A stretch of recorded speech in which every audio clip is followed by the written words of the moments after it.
Hi guys! So dumating yung in-order ko na souping items sa isang seller natin from China. So Filipino sila and direct.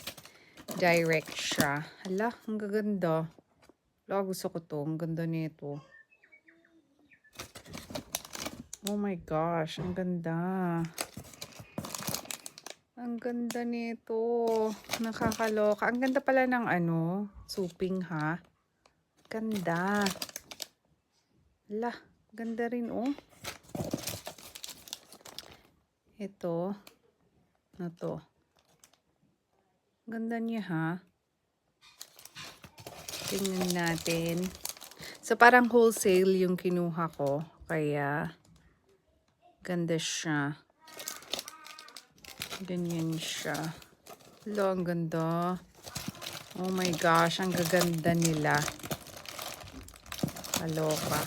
Ito yung parang ina-after ko din. Ganda. Ganda. Ganda yung quality nila, in fairness. Tingnan nyo naman. Ang ganda. Oh my gosh.